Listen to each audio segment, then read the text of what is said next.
Kia ora and welcome back once again, here with part 2 reaction to Mr. Mark Donaldson, Victoria Cross winner from the Australian Special Air Service Regiment. He's here, looks like he's on a podcast with a couple of gentlemen, I assume, there in Australia. And yeah, let's jump on in.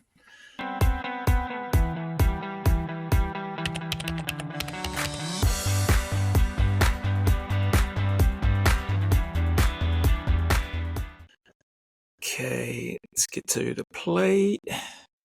But, mate, look, let me tell you something right now. Our guest today, some would define as a hero. He defines himself as a soldier.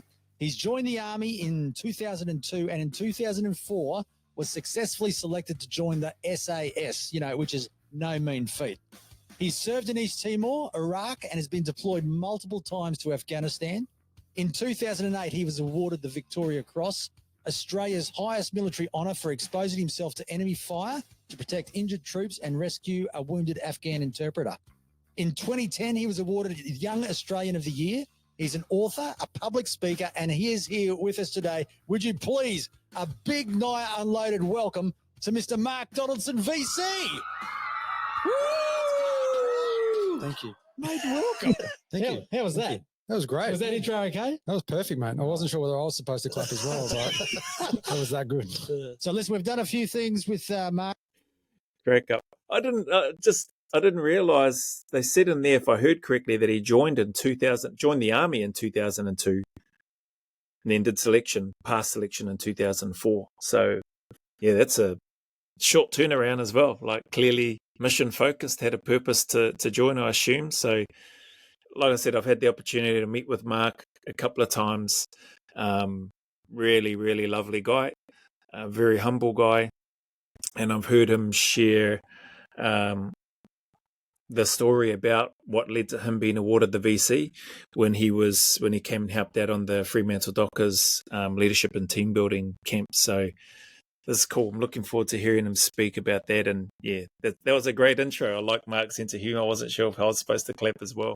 Oh, actually, I wasn't sure if I was supposed to start clapping.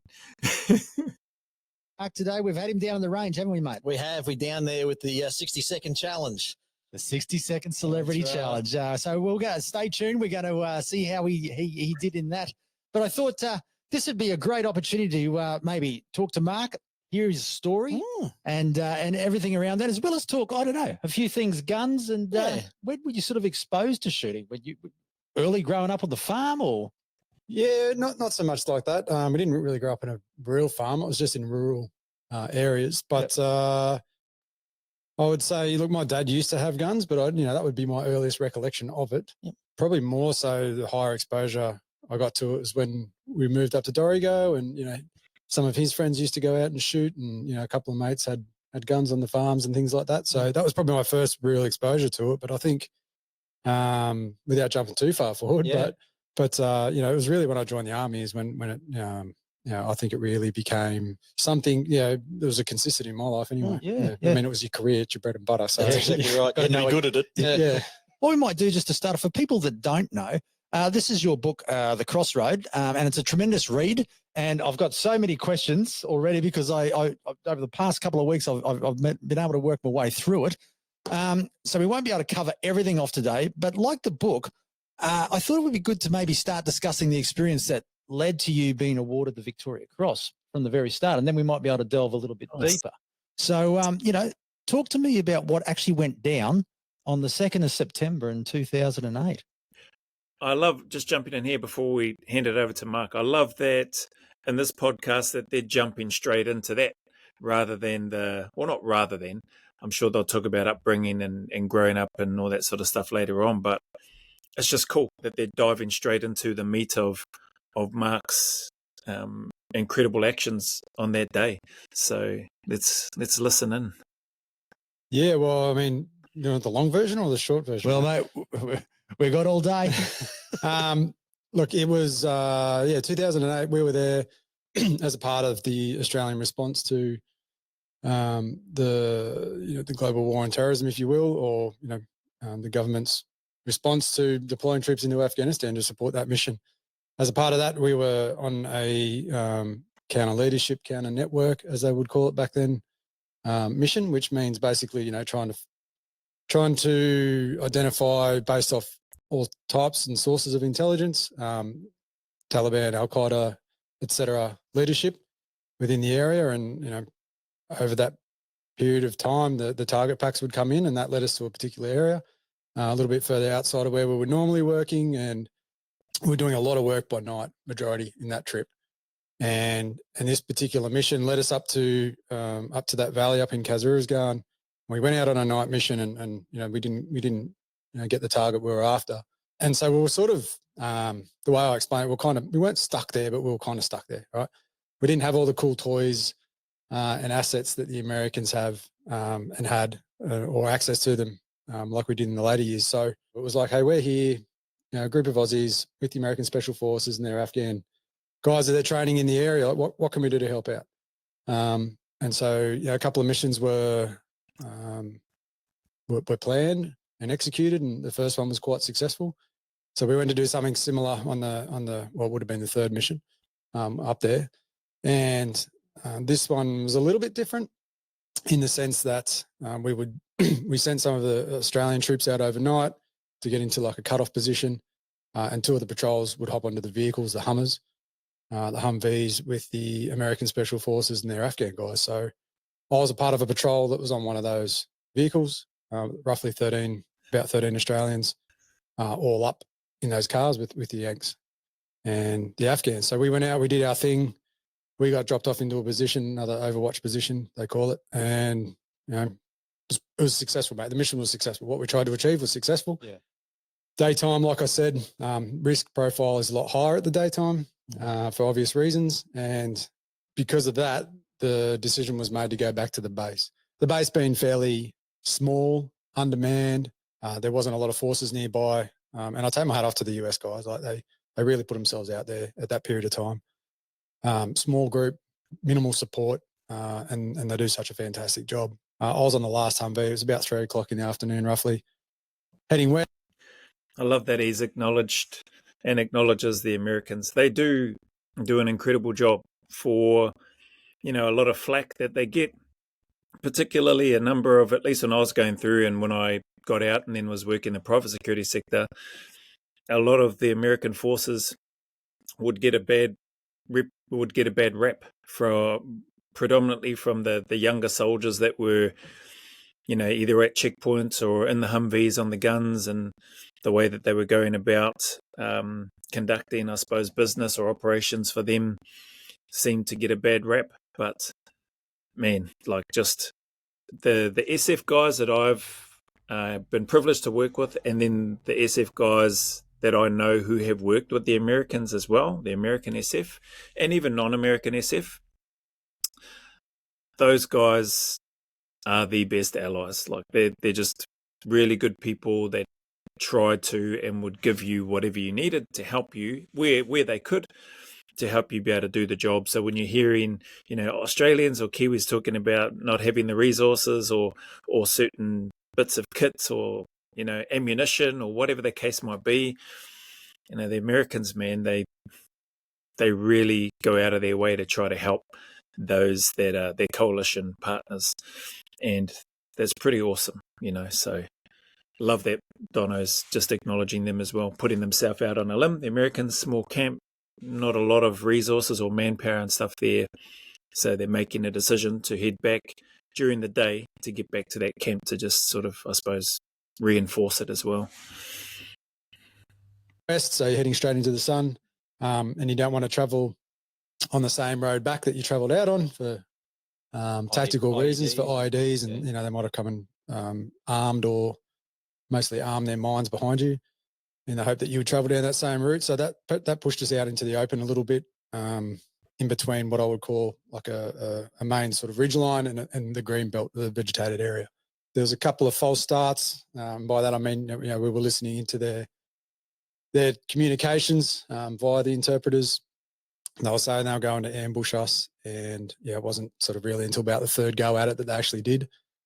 You do what you're trained to do. We fought back, and as a part of that, my particular role, I had the rocket launcher, so I would load that up. I'd run away from the vehicle off to a flank. I'd fire it off, run back, pick up another rocket, trying to identify the targets. Yeah, there was quite a bit of fire coming from the greenbelt, 4 different directions. You could see the rockets coming in. One of the Americans got wounded early, bullets kind of flying around. There's two things when you're shooting a rocket launcher in somewhere that's really in an environment like Afghanistan, in that particular place. One, it feels really good, because it's a rocket launcher, and it makes a big bang. You know, it's a bit bigger than theirs, and I'm sure it exposes you too to where you are. That's the second thing, right? So you get that percussion, big percussion, kilo of explosives going off, dusty environment, so it's really creates a lot of signature, and it's really obvious where it's coming from. So eventually, I stayed out on the flank without running back and reloading, and one of our new guys was running rockets out to me. And when I say new, it was his third day ever outside the wire. Oh, wow. So he'd been a replacement. We'd been blown up 3 weeks before this mission. I was actually blown up as well. And he was replacing one of the wounded guys.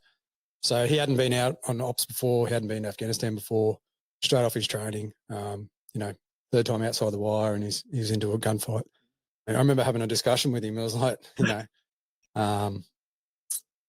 taking shots and talking, communicating, and I'm like, mate, how lucky are you? He sort of looked back at me and goes, well, what do you mean? And I went, mate, this is your third day ever. I said, you're already into a gunfight, you lucky mongrel, you know what I mean? That's true. I mean, you can laugh about it now, and some people might not like that I'm laughing about it, or maybe they don't like that Mark is laughing about it. But for anybody that looks to join the Special Forces unit, the SAS, Navy SEALs, Delta, whatever, you join knowing that there's a high probability that you're going to deploy, high probability that you may end up in a gunfight, in a contact. And if I'm being completely honest, that's something that, for me personally, I wanted to have happen, because then for me, I wanted to prove to myself that I could and that I would stand up when the rounds are coming back the other way. When you're on that two-way range, it's all well and good to be shooting at cardboard targets or metal targets or static targets or moving targets. It's all well and good to be doing that stuff and training to prepare. And believe me, it's incredibly, it's essential to be able to operate, at least for me and in my experience anyway. But going through all of that, you genuinely want to deploy on operations, not because you want to be a murderer, not because you're trying to prove how tough you are or anything like that. At least not for me. That was never part of the reason. But as part of, I suppose, coming full circle, going through that process to going through the cycle of training, making it to a squadron, and then the next and last, or not last step, but the next step is to then deploy on operations and go full circle and go on that. And if you deploy on operations and you don't have a contact, hey, cool, it's great. But if you deploy on operations, and you want to make sure that you're able to stand up to that, and that you continually earn and maintain the trust and respect of your team. So I personally wanted that, and I think any operator that joins the unit, because I've spoken with a number of people, the operators that I've spoken with wanted that experience. We all want it, and we all want to come out of it, and we all want our friends to come out of it, and we don't want anybody to get hurt at least on our side. But yeah, I might not be wording it as well as what I could, but every operator that I know of joins the unit wanting to serve. And if it comes down to it and you get into a gunfight or in a contact, then yeah, that's the ultimate proving ground for any operator. At least it was for me anyway. So hearing Mark having a bit of a laugh and having conversations, maintaining comms while, trying to get a bead on the enemy and keep themselves out of danger as much as they could. That young fella, that new operator that would have been 3 days in, out on deployment and just finished off when he says just finished training, I assume he's just finished cycle, come in as a replacement for a wounded operator, where Mark also mentioned, which I didn't know, he got blown up as well as part of that IED or whatever it was that went off. Yeah, that's gold. That's magic for any new operator coming in. And he looked back at me like that classic Aussie humor, and he's like, "Yeah, I know. How good is it?" And we're having a bit of a laugh, and I remember we weren't too much further than between you and me away, Brad, and we're facing this direction, if you will, down into the green, and that's when burst of bullets come ripping straight between us. I remember him striking, the dirt right in between us. That's when I realised we actually had guys on the high ground behind us. And so, everyone started to reorientate. Now we've got two sides to deal with. A few people got clipped during that initial sort of skirmish. We jumped back on the vehicles and started to take off. And, in all honesty, it sort of lulled a little bit. And we thought that was kind of, that might have been it. That was that was it. That was their effort. And then it started up again. And what we went on to realise is they were actually in it was either an extended ambush or a rolling ambush, basically. Right. So, they were sort of leapfrogging, following us down the valley. So they had us in a pretty good spot, mate. As we started to fight through and fight on, over a series of sort of moving around the vehicle, because you'd be on one side using it as cover, right? And I was fighting on the outside of the car because there wasn't a lot of room in the back of them. In my mind as well, if I'm moving, I've got a chance, right? There's some type of control over what happens there. I felt like if I was sitting on the back of the car, that's a really obvious target. And if I'm plunging fire down onto a vehicle, I'm going to aim at that biggest thing and try and stop that car. Yeah. Right? So, we'd move around the other side, and you get a couple of seconds breather, and it'd start up again from the other side.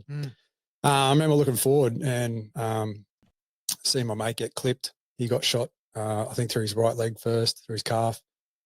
Took out a fair chunk of that. He sort of collapsed, got up again, hit him in the left leg and the upper thigh. Pretty bad, made him stumble, made him fall. The car was leaving him behind. He was sort of dragging himself through the dirt, yelling out for it to stop. They eventually saw that, pulled up, jumped out and started to help him out. And I think this goes to not only the nature of the training, but the nature of the individuals that are in service. But his first thought was, put some tourniquets on my legs. And that's what he was saying to the engineer that was helping him, right? So, because he knew he was going to bleed out, right? So put him up high, tight on the femoral arteries, and lock it down. His next thought was, as we sort of came in alongside it to give him protection, he was handing out ammunition. Yeah. Right. So he was, his next thought was, what can I do to help? Rather than to just lie here and bleed out. I'll hand out some of my mags, because I'm not, he was sort of thinking he's not going to need it, kind of thing. During that period, I moved away from the vehicles. I was lying in a small ditch, trying to draw some fire was my thinking. Sorry, I got to mention something there. That's awesome.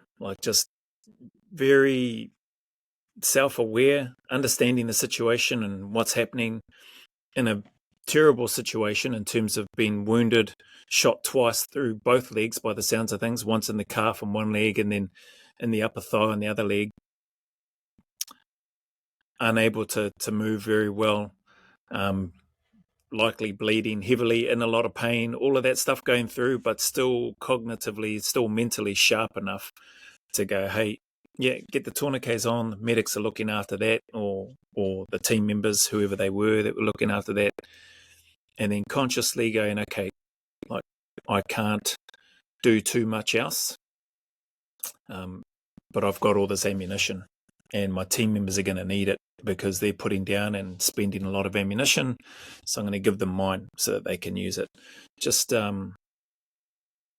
says a lot, like Mark said, says a lot about the individuals, the character that comes through, just their decision-making processes and their ability to still be thinking of others and the bigger picture situation, and not just be tunnel vision on themselves, which they could, you could argue and say they have every right to. They're injured, they need help, they're bleeding out, they could potentially die from those, depending on how bad those gunshots were. And the pain in and of itself could be enough to just distract anybody from thinking rationally about anything else other than what they're going through. But clearly this individual, man, big mana, big heart, big ticker, and the ability to do all of that and then be thinking of others. I love that Mark has acknowledged that, and it's 100% worth reacting to, or worth providing my 2 cents on that, and just of how special that is, how special that individual is to do that. And move away from that area that they would be concentrating the fire onto, or the gunfire onto. And two Apaches showed up. They were on a escort run. We got a hold of them and called them over. And I remember these things showing up and just thinking to myself, awesome. Yeah. Like, geez, we're in a bit of a crap spot. Things aren't going well. I'm lying in a small ditch. These things are going to come and sort it, right? Yeah. Trumpets blowing, cavalry's riding over the hill kind of deal. I remember them flying around, bit of communication between them and the guys on the ground, and didn't drop a bullet, bomb, or piece of ordnance, and flew off. And I remember watching them flying out of that valley, to go back to their escort task, and just thinking, what? There's no one coming. Mm. We had no more air support. There's no one coming to get us. There's my mate wounded on the ground. Man, that must be, to go from a state of thinking, yep, this is awesome, like Mark said, these dudes, these choppers are going to clean this space up and make the enemy run and disperse, leave that area, to then just seeing them not do anything, like you said, not drop a piece of ordnance, a bomb, or anything on the enemy's position. To go from one extreme of almost relief and excitement and feeling like, yes, we're sorted now, to the other end of like nothing's happened. So it could be easy to say and sit back. Like I didn't know this part about this situation. I've likely heard the very condensed version of things that happened during this particular contact, and so I wasn't aware of any of this stuff. Didn't know about anything to do with the choppers until now. But that would have been heartbreaking. Or not heartbreaking, but just gut-wrenching. Like, freaking heck, they're here, but they're not doing anything, and then they're going back to their escort task. That would have, some of you might say, well, that just contradicts what I said about the Americans doing everything that they could. I'm sure there's a reason for it, or why they didn't. I don't know. Maybe Mark will talk about it. I don't know. But that would have been gut-wrenching for Mark and for the team. But I also, again, like Mark's awareness and mindset, like nobody's coming. Nobody's coming for us. We have to get ourselves out of this mess ourselves. We've got to do this ourselves. And so that's pretty much what they did. But yeah, gutting about the choppers not doing anything or not dropping anything. Anyway. Ground over there, like the only people that are going to get us out of this situation is us. And I remember being really scared in that moment. Like I was lying in that ditch going like, I kind of wish I was in a full plate, armor box. Can I just ask, why did they not drop anything? What was the reason? They didn't see anyone? They couldn't find anything? So the way, I am shortening, the series of events there a little bit, but the way it works for them, the ROE, the rules of engagement they were under, they weren't working off our, they weren't able to drop fires basically off our indication. Gotcha. Yeah, they needed to be able to see. They couldn't see them because they were either in overhead protection or they were covered. Well, there you go.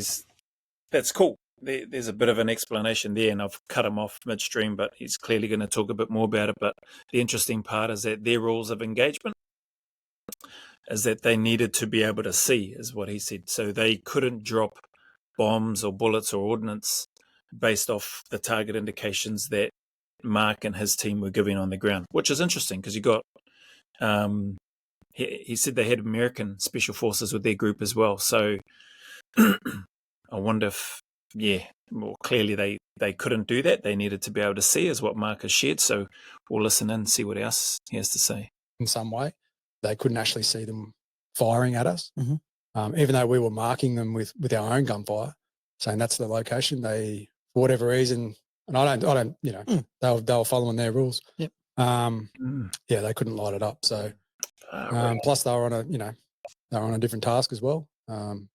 and it was really just a secondary thing when they heard us, calling out for assistance. So yeah, it was really that moment though that I sort of went, okay, right, we're just gonna have to fight our way out of this valley as best we can. Good question from the host, or one of the hosts anyway, asking about why the Americans didn't drop any bombs or help them out. And good to hear, even though it's a shortened summary of the events, good to hear from Mark explain why and what that situation was. So yeah, still doesn't make it any easier to hear, I suppose, for myself anyway, but understanding that, hey, it is what it is, and you just have to deal with it in that situation, and that's exactly what Mark and the team and the troops on the ground, that's what they did. As corny as it sounds, but for me anyways, I had that moment of being really scared. Yeah. Okay, this is what fear is. What can I do? It was kind of my next thought. Like, there's no point lying here. I've got to get up and do something. Let's get our mate back on the car and let's get the heck out of this valley as best we can. The next guy who got wounded, unfortunately, was the guy that was talking to any air support that we had, was trying to get more air support. Aussie guy. He had a pair of binoculars up at his face, as you'd imagine. Yep. The round goes through the binoculars. The next round goes underneath his armpit, basically. Cuts through pretty much everything in his chest except his heart and one lung, I think it was. And come out his left hip. So we had to stop again. The American 18 Delta, as they call them, the medic did a fantastic job in putting another hole in his chest so he didn't choke to death, didn't drown to death. Tension pneumothorax. And we just bundled him into the vehicle and, tough as nails, just putting up with it in the vehicle. So we continued to fight. That went on for some time, basically fighting from the outsides of the vehicle. We had more guys getting wounded. Another American got clipped. Another Afghan got clipped. Another Aussie, 2 Aussies got clipped. 3 Aussies got clipped, sorry. And remember the team leader of the other that's a lot of operators getting hit, being either badly injured, or not sure if when he says clipped, I'm not sure if he means clipped in terms of like dead clipped, or clipped in terms of, they've been winged or they've been injured, or like that guy's had one round go through the binoculars that he was using. That looked like a LRF or laser rangefinder, and then through an armpit and out the hip, rattling around through the chest. The medic doing a great job of putting another hole in so that, so he doesn't drown. And then all these other people getting hit, 3 Aussies getting hit, Afghans getting hit, Americans getting hit. It's a lot of casualties building up, and that is making it, makes it really, really hard to move and get your people out of that area. But far out, crazy. team that were in front of us, they had an RPG come in and hit 2 of the Aussies, with some shrapnel. As the RPGs went underneath the vehicle. That was crazy. You'd imagine that'd do a heap of damage. It just the way it hit and propagated the explosion. The car sort of was able to drive through it. Wow. Unfortunately, the guys were sort of blasted off their feet, got shrapnel wounds. As one of the other fellas stood up to keep fighting, he got shot through his hip. He'd been hit through his ankle, I believe, or through the back of his leg. And was continuing to fight. And he was at that point where he was actually underneath the vehicle. He'd found himself underneath the vehicle, trying to hide from or escape from the bullets. And he was hanging on to the cross member at one point, or basically where the axle is. And the car started to drive off. It was kind of dragging him through the dirt. And he couldn't hang on anymore and let go. And he was sort of left out in the open, and bullets were flying in.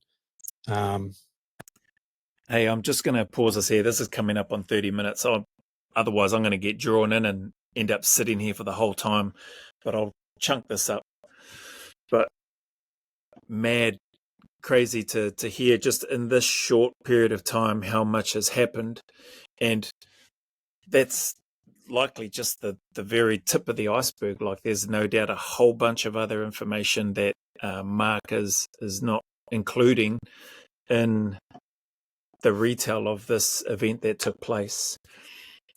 Because from memory, I think I remember him saying like they were in the fight for hours. I don't remember how many hours, but it lasted for hours. And so, yeah, we're 16 and a half minutes in, and he has been talking, about only a very small fraction of what is surely to be a heck of a lot more to come. So mad. And then just the chaos of context, the chaos of being in a gunfight, having multiple people injured. Thankfully, I wasn't involved in a contact where we suffered multiple injuries. We didn't suffer any injuries, no shrapnel wounds, no gunshot wounds, none of what they've had. So thankfully, during the context that I was a part of anyway. But hearing this, it just adds weight to the fact that, you can have a plan up until the start line, and then when all hell breaks loose, you need to be able to do what Donno and his team have clearly and/or were clearly able to do, and just keep navigating their way through it and get to the end and get out as safely as they can, with as many of their people as they can. I don't know how many passed away or if any died. I think some of them may have died, some of the Americans, and I'm not sure if any Australians died. Or hopefully nobody died. I can't recall that part when I've heard Mark talk about the incident before. I don't think any of us asked how many people died, but maybe we'll hear it in this podcast, in this interview that he's giving. Anyway, yeah, lots more to go through. Clearly, they go for an hour and 23 minutes. This podcast interview with Mark. It's great to see him on here. Great to hear him talking about what's happened, and great that the podcast hosts have chosen to dive into that straight off the bat. So, yeah, thanks for sticking around. Apologies if I was rambling, waffling. Could have just dropped off anyway. But, yeah, just there's so much going on in my head when I'm hearing these people speak. It's awesome. Awesome for me anyway. Again, thank you for sticking around. Apologies if it's rambling too much. Feel free to whack it in the comments. I won't be offended or upset. You can whack it in there, and I can try to improve and do better in that regard and try and do less of that. So anyway, whatever challenges or struggles you might be going through, any difficulties, keep turning up, stay in the fight, and keep smashing. Wishing you all the best. Until the next video.